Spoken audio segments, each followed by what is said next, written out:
गोंदिया जिले के रेती घाट की करीब 1 साल से लिलाव नहीं हुए हैं। आलम कुछ इस प्रकार है, शासन से इसे मान्यता दी गई है।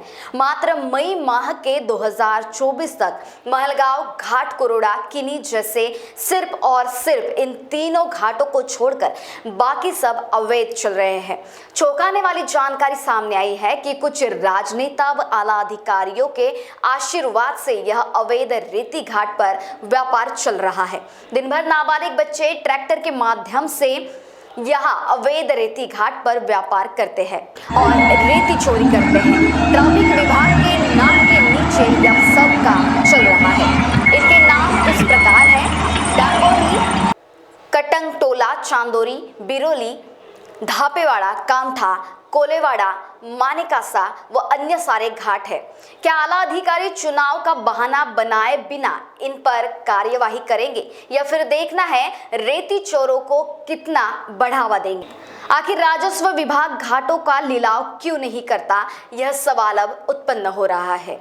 गोंदिया तहसीलमध्ये वर्ष 2023-24 करिता डेपो नंबर 1 महलगाव आणि डेपो नंबर 2 किनी या दोन ठिकाणी डेपो प्रस्थापित करण्यात आले होते। त्यामध्ये डेपो नंबर 1 महलगावला 37,250 ब्रास आणि डेपो नंबर 2 किनी हा 24,589 ब्रास अशी एकूण 64,869 ब्रास इतकी परमिशन देण्यात आली होती।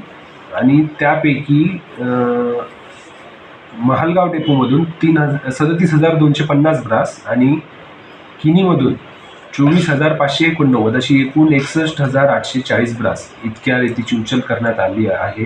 आणि आज रोजी डेपोवरती 3,028 ब्रास इतकी रेती शिल्लक आहे। या रेती व्यतिरिक्त कोणत्याही प्रकारचं ते उत्खनन या अतिरिक्त उत्खनन करू शकत नाही। आणि ज्या ठिकाणी असं उत्खनन वगैरे अतिरिक्त उत्खनन अथवा अवैध उत्खनन सुरू असेल त्या ठिकाणी आमच्या पथकांद्वारे प्रतिबंधात्मक कारवाई करण्यात येईल।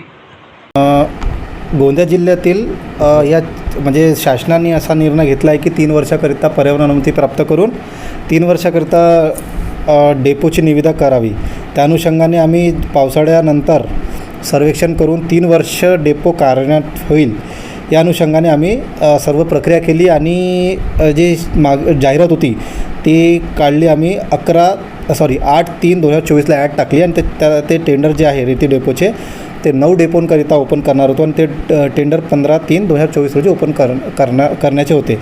परंतु त्या कालावधीमध्ये माननीय उच्च न्यायालय नागपूर खंडपीठ येथे काही लोकांनी प्रकरण टाकले आहे, याच्यावरती ऑब्जेक्शन घेतला आहे।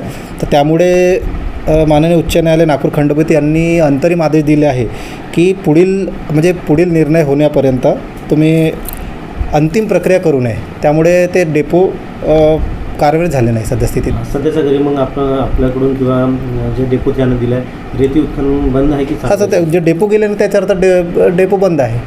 रेती काढणं पण बंद आहे सध्याच्या? हो। जिल्ह्यातील कुठूनही नाही? हां, रेती डेपोच्या अनुषंगाने बंद आहे। महान्यूज 7 के लिए ब्यूरो रिपोर्ट, गोंदिया।